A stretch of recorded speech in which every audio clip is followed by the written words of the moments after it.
आजच्या पुरस्कार विजेत्या ह्या कोणी सामान्य व्यक्ती नाहीत. असामान्य बुद्धिमत्ता आणि कर्तृत्वाचं त्या जिवंत उदाहरण आहेत. 2019 ते 22 पर्यंत त्यांनी जागतिक आरोग्य संघटनेत मुख्य शास्त्रज्ञ म्हणून काम केलं.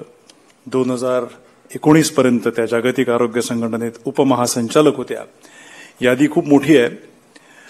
आपण आजच्या या सन्माननीय यशवंतराव चव्हाण राष्ट्रीय पुरस्कार 2023च्या विजेत्या सौम्या स्वामीनाथन यांच्यावरील एक ध्वनिचित्रफित पाहूया, म्हणजे आपल्याला त्यांच्या कार्याचा थोडाफार अंदाज येईल. स्वास्थ्य के क्षेत्र में डॉक्टर सौम्या स्वामीनाथन का नाम सबसे पहले आता है. स्वास्थ्य देखभाल की उन्नति में उनका योगदान आश्चर्यजनक है.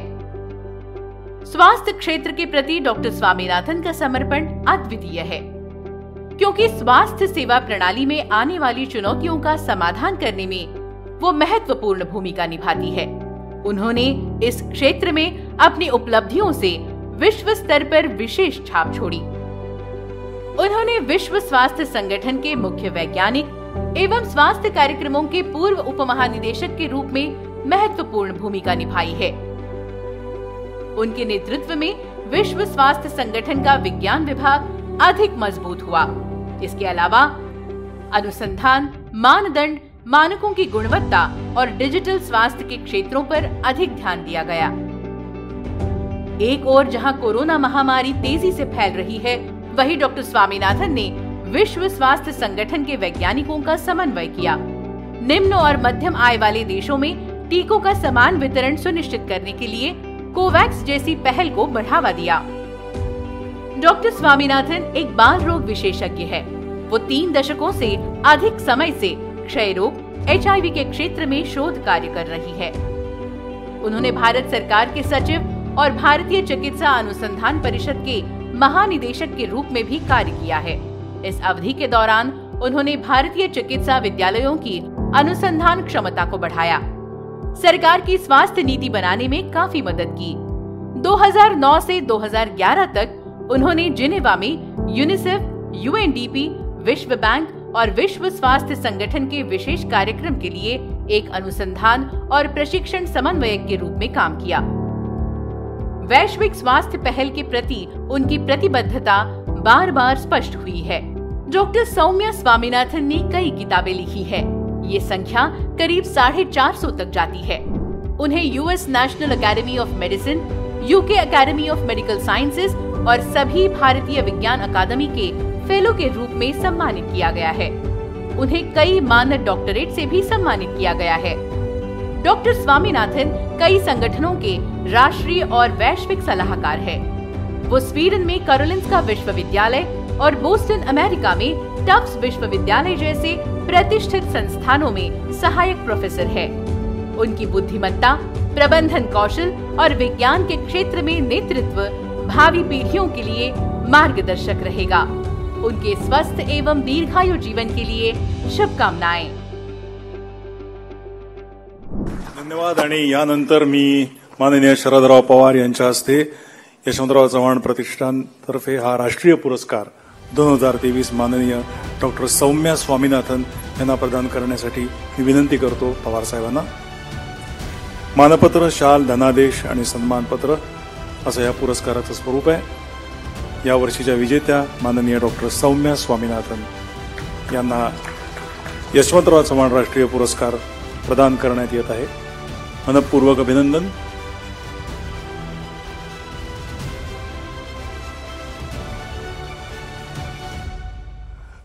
माननीय डॉक्टर सौम्या स्वामीनाथन यांचं मनोगत ऐकण्यास आपण सगळे उत्सुक आहात.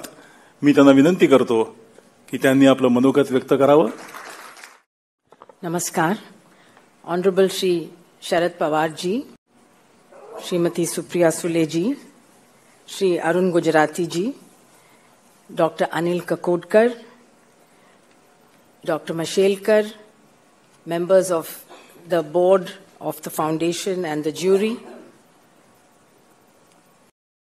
the CEO Deepti Nakle of the foundation, ladies and gentlemen, members of the press.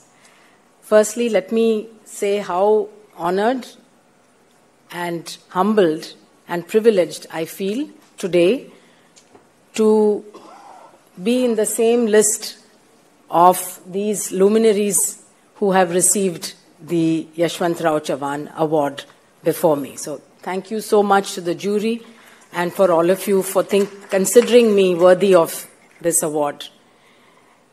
We all know that Shri Yashwantrao Chavanji was a towering personality. He was, as were many people of that time during growing up pre-independence, with a fierce desire to serve the country. And I know that my father and people of his generation, they all had that same burning desire. And many people asked my father why he did not take the IPS. He wrote the exams because the family wanted him to write the administrative service, and he had got into the police service. And he rather opted to take a fellowship in agriculture and go to the Netherlands because when he was a young boy, had seen the effects of the Bengal famine, 1941-42, and the millions of Indians who died because of shortage of food. So he had dedicated he wanted to pursue a career where agricultural research and science could solve the problem of food security in the country. So I think that generation was a unique generation, and those of us who were lucky to have had the chance, as you said, Madam Supriya, to have either been born into those families or have had the chance to interact with people who were not only intellectual giants, but they served their lives, with a purpose, which was way beyond individual pride in individual achievements. It was for a greater social and public good. And I think that we have to keep reminding ourselves of people like Chavanji and others who served for the nation and who contributed so much. And an award in the name of somebody like that for the principles for which he stood is really a great honor. When I was young, I always wanted to do research, even though I did not really think about becoming a doctor, perhaps because I grew up in an environment where in the Indian Agricultural Research Institute, there were always students in the house, master's students, PhD students, and they were always discussing the work with my father, and we would often accompany him to the fields. In those days, during the Green Revolution time in the 1960s, a lot of experiments were going on in the farmers' fields around around Delhi, Haryana, Punjab. And so very often we would go with him, especially on the weekends. And as children, we would be playing in the fields, while, of course, he would be having discussion with the farmers on how the new varieties of rice and wheat were actually performing. So my mother, on the other hand, was an educationist who was initially a school teacher, but then became very, very passionate and devoted to early childhood care and education. And she was one of the first people, I think, to talk about the need for the care in the first 1,000 days of life of a baby, both because the brain is developing at that time and also the physical development, and the need to care for both the mother as well as the child, the need for a creche, the need for, in those days there was no Anganwadis and Balwadis as we know them, and she was one of the people who really championed the need for creches. She was one of the co-founders of the mobile creches, which set up creches for construction labor. And so as children, we also had the chance to go with my mother to construction sites and see the kind of environment in which the construction, especially the women and the children, were spending their days. And the fact that a creche could provide such a safe space for a child, plus provide both nutrition and the stimulation that a young child needs in order for it to develop fully. And even today, I think even 50 years later, we've had the ICDS program since 1972. We still have a problem of young child malnutrition, anemia, and this is a problem that we need to address. Despite the fact that we have food security for many decades in the country, we still do not have nutrition security. So when I had an opportunity as a student in class 11 to take up a summer research project, I went to the lab of Professor Archana Sharma in Calcutta, and I wanted to work on genetics.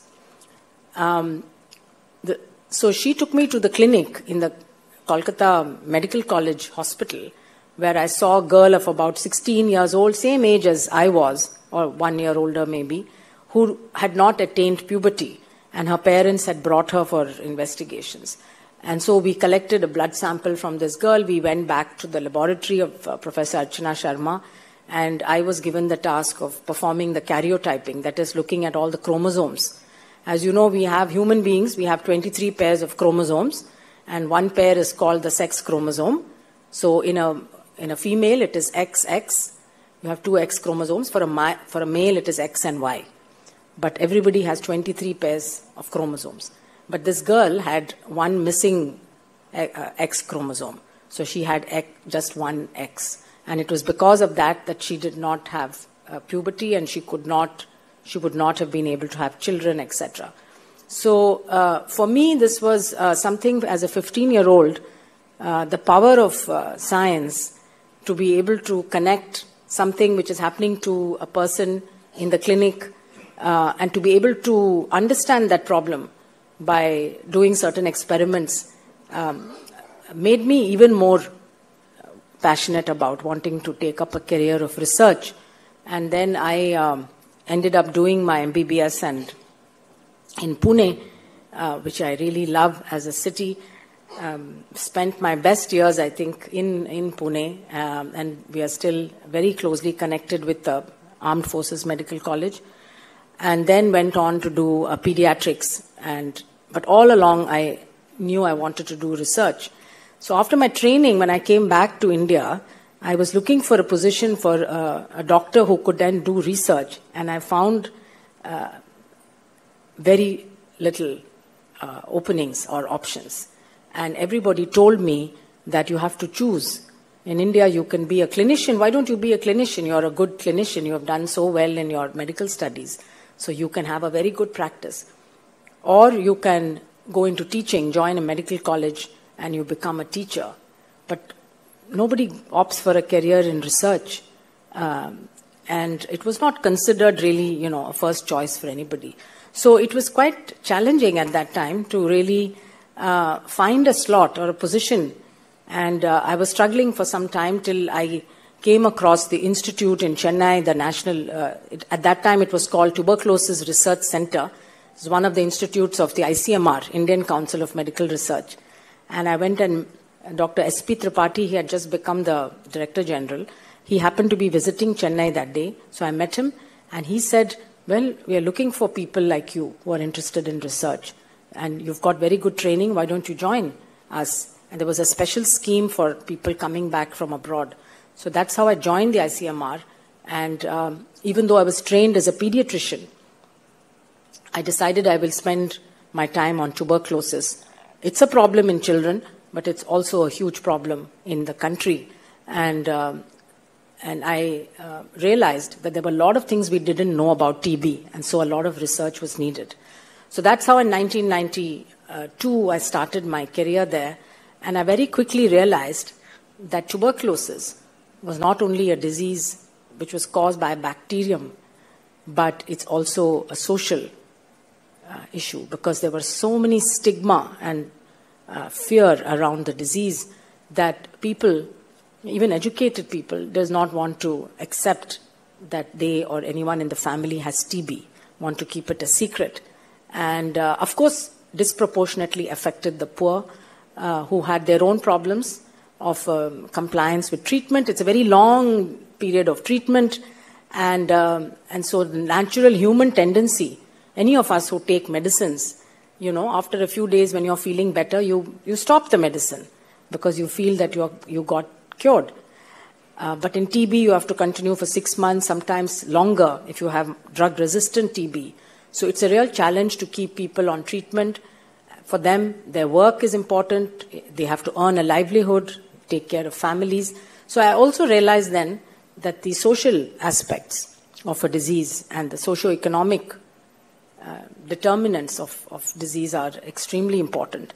I used to go on home visits with our social workers because many times a TB patient would not come back to take their treatment or to come for the regular checkup. And so we always used to go and meet them in their homes. And that was a humbling experience as well, because you're sitting in the clinic as a doctor, patients are coming to you, it's very easy to give advice.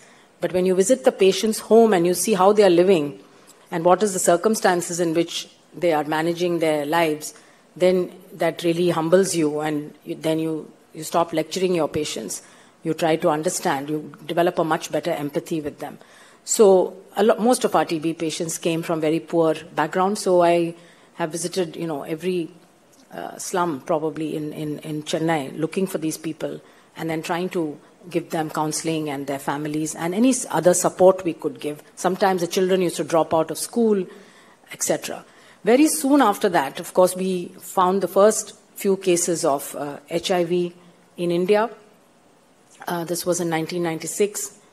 The first 6 cases were detected among sex workers who had been rescued or rehabilitated from, brought back to Tamil Nadu from, they had been sex workers, and they were detected to be HIV positive. And of course, then it was a very frightening disease at that time. If you remember, there was no cure, there was nothing you could do, and it was almost a death sentence. And so there was a great deal of fear even among the medical community and the health, because when it's like COVID, in the beginning, everybody was so frightened because it's something new.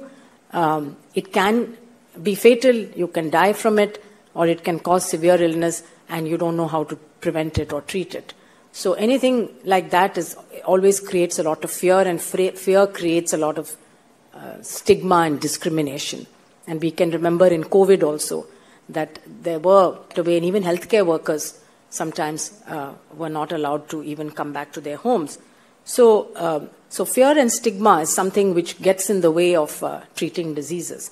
And for HIV, my experience was in those early days when there was no treatment, we could treat the other infections, because people who get HIV and AIDS, their immunity goes down, and very often the first infection they get is tuberculosis.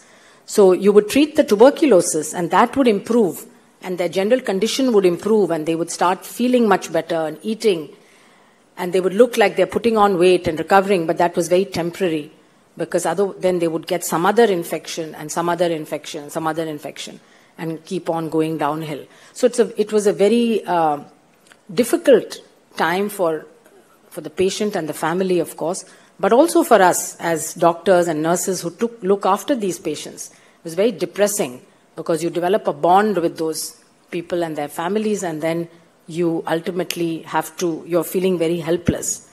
As a pediatrician, I took care of a lot of HIV positive children. Many of them were orphans, and there were not many hospitals that were willing to look after these children. Through NGOs, through donations, we managed to get antiretroviral treatment, but we have to acknowledge the role that Dr. Yusuf Hamid played in this whole story. If it had not been for him, and then for many other Indian generic companies after Cipla, who started producing antiretroviral drugs at a fraction of the cost at what it was being sold from the companies in the West, we would have lost many, many, many more millions of people, not just in India, but all over the world, particularly in Africa. And from $10,000 a year treatment, thanks to Cipla and Dr. Reddy's lab and Aurobindo Pharma and Hetero and many other companies, we were able to reduce the treatment to less than $1 a day, which was very affordable. And then the government started the program.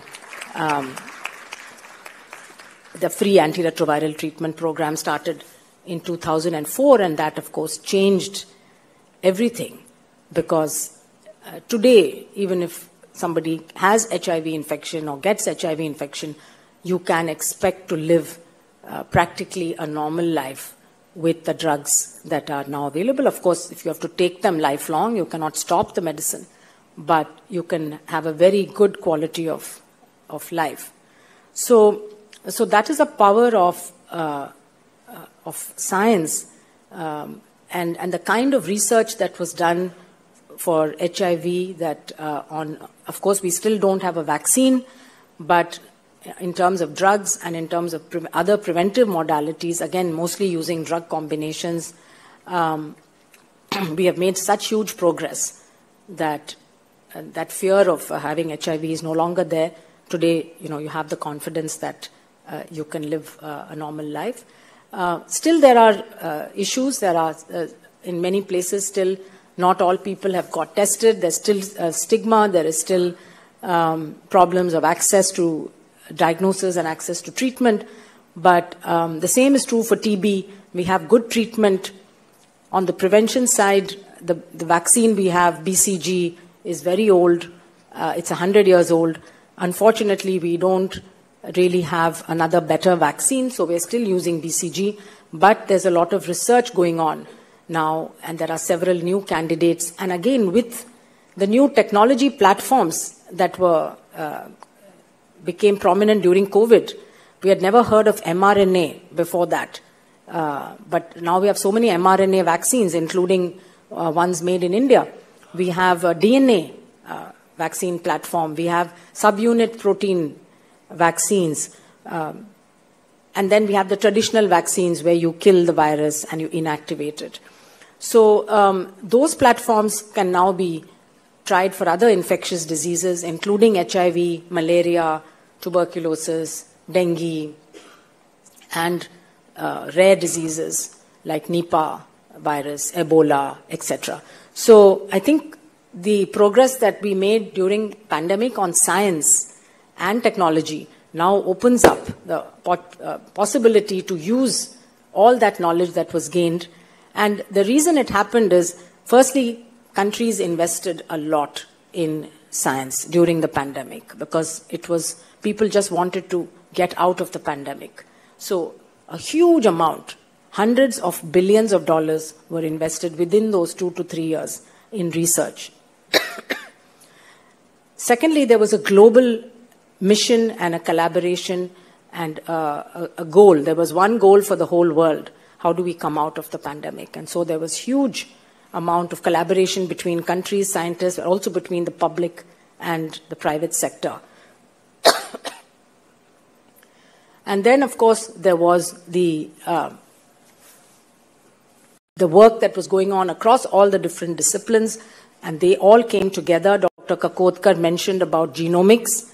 I don't think most people knew what is genomics, what can it do, but certainly during COVID, anybody on the street would tell you what is the latest variant which is circulating, and the question is what is the next variant and what is the difference between these variants. People were talking about clinical trials, people were talking about using a lot of terminologies which normally only experts would be using.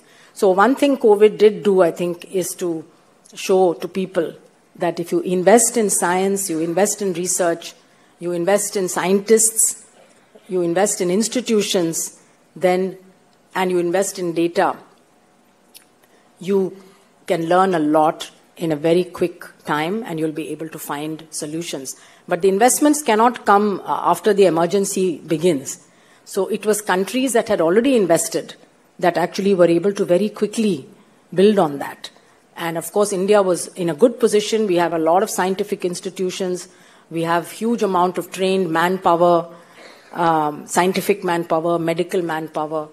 And of course, we have an excellent industry, a pharma industry, which really came to the fore and pledged. And many of them did so much of innovation during the pandemic. So I think we need to build on that. We need to look at what the gaps were, where there were a lack of data or where there was a lack of collaboration or where there was some shortage in some aspect of our response.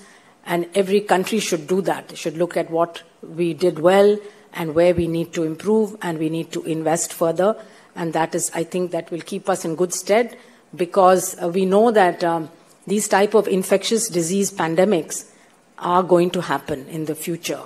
We have seen in the last 50 years that the zoonotic infections, that is from animal to humans, this has been increasing in frequency because of many reasons: globalization, urbanization, destroying our forests, lack of destroying our biodiversity, increasing the human-animal interactions, including the wild animal and domestic animals, and the illegal trade in wildlife. So all of this contributes actually to these viruses moving around the world, moving between species, and suddenly one virus is able to infect human beings and develop a mutation so that one human being can infect another one. That is the critical change which happens.